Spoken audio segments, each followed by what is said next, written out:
during the first edition of W4UA Summit, we were doing matchmaking sessions, trying to find financing for some projects. And one of the projects that was chosen was a course project and two projects. All right. So, this is Jetla. So I'll give you the mic. Thank you very much. So my name is Liana Khorovytska. I'm the executive director of a US-based organization, CORE, founded by Champagne and Denley. Our headquarters is in LA, and it is me, Zanko, who is our partnership director, Bethany. And I would probably like to start with thanking again. I think that everyone should thank the World for Ukraine for helping and tireless and continuously trying to attract attention to the war in Ukraine and helping as much as they can. It's been already the 2 years after we met in Poland, and Ukraine is still in war. That's why we are all here. I sometimes feel that people outside Ukraine forget about it, but I appreciate that a lot you and others are doing more to support. Then I landed here like 2 days ago, and when I was standing on the queue, I had to talk with the local guy who said, "Oh, when finding out that I'm from Ukraine," he said, "Oh, that's great. The situation is much better now." And this is probably how majority of the world perceives it. And unfortunately, if not, it's far more than being better. It's sometimes much worse. And this is why I think that we have to keep the agenda of the world in Ukraine, World for Ukraine.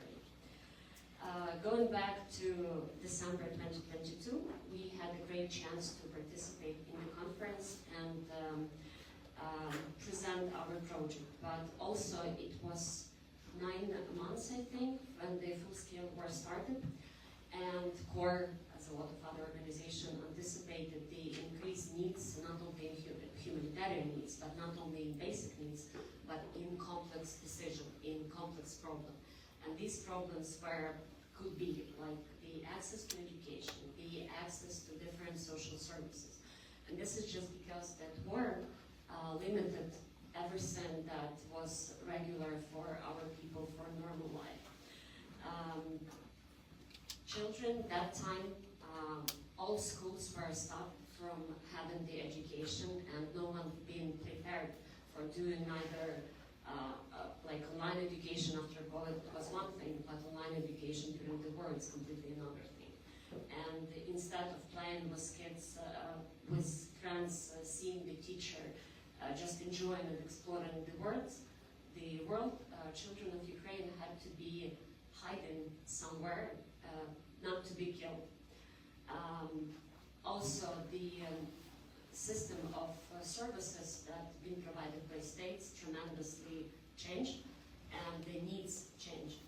And another need was the access to services that people who've been forced to flee their home, who lost everything, sometimes lost their family members, become an IDPs, and they didn't even have a documents back then. These are just the 2 examples of what were brought to Ukraine, and everyone probably here can continue explaining it, but it will take forever. 2 years ago, we reached 2 projects, and one was focused on access to children education, and another one was to social services. And that was a successful start of our 2-year long program in helping children and IDPs. That time we received for one of the project 5,000, and this project was aimed at improving or supporting the Center for Administrative Services, which is actually the institution in Ukraine that helps to provide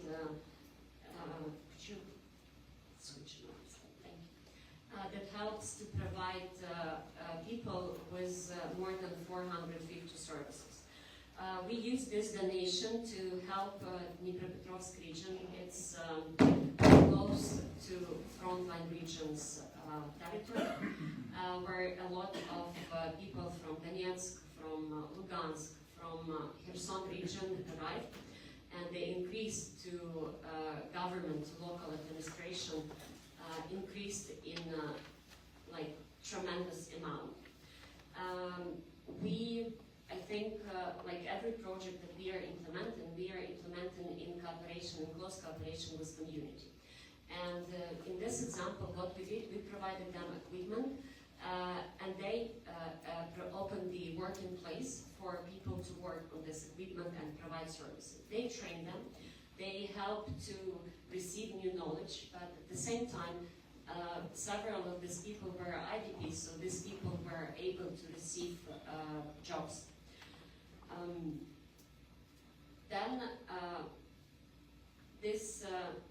After this successful story, Core has been reached by several partners, by several donors, and for already 2 years, they supported us with more than 100 pieces of different type of equipment that we delivered to more than 27 settlements in Dnipropetrovsk region, which helped to support the local administration and people with proper services. These services can be from receiving the certificate of birth to registering the property rights. So in addition, we purchased the digital tools that provide services for people with deafness. I think that for us it's like something that good example of working and cooperating with community, and at the same time helping maybe not at once so obvious solving so obvious issues. The second concept we also successfully pitched, and it was about we were pitching the support to looking for funding for building the bomb shelters in Chernihiv region. It's one of the regions that have been occupied, heavily damaged and destroyed. And we received 5,000, which obviously it's not enough for a bomb shelter, but it made a crucial and enough difference to provide kids, children with gadgets so they can study online. Because at that time, education in Ukraine, offline education in Ukraine, being suspended. This donation made also a huge difference for us as an organization, and it inspires us a lot to look for additional funding. And we partnered with Ukrainian NGO SAFE, and one of our biggest online media resource, Ukrainska Pravda, who launched the fundraising campaign for rebuilding one of the biggest shelters in Ukraine and biggest in Mykolaiv region for kids, so they could spend or at least be in more or less relatively safe conditions. The donations were coming from people all over Ukraine, from anonymous business, from private corporation, one of which was our long-standing partner, Korean company SEA. And this was very important and emotional project for us. And I want to show you the result of it. Can you switch on the video, please?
saw the video a lot of happy and smiling faces of children and of teachers. And some of these kids were coming for the first time at school. They saw the teacher live the first time. And it's not because they went to the first grade, but because they've been deprived from opportunity to go to school, to play with their friends, to explore the world, and just to have a regular childhood. This is great that they have opportunity to be in a more or less safe condition when there might be explosions outside. This is just the one school. And currently in Ukraine there are 2,600 schools that have been damaged and 400 that have been completely destroyed. These are millions of kids who cannot go to school, who cannot receive education, the fundamental right of each person. You know that probably you heard that in Ukraine, every time when there is a missile danger, we hear the notification that informs us that it's danger, you need to go to shelter. But also, when the danger is over, when the Russian planes are going back to their line of departure, we hear very good notification. I'm sure that every one of you know the voice of this person, and this message is also important for Americans and all over the world. Can you please turn it on? Attention, the air alert is over. May the force be with you. So this is the voice of Luke Skywalker. He notified us about the danger and about this end. The force is with Ukrainian, and this force is you. The force is your support, everyone who don't forget about Ukraine, who are trying to contribute whatever they can, who supporting in any possible way. I never tried to say that do support Ukraine. Do talk with your governors. Do talk to your friends explaining that it's not over and war is still on. Whatever you do, we really feel it in Ukraine. Each and every small and big contribution is important. I want to say that the situation is not better. Again, it's worse and it's dangerous. So everything we have to keep on doing is to keep the attention and agenda in Ukraine, the world for Ukraine. Thank you.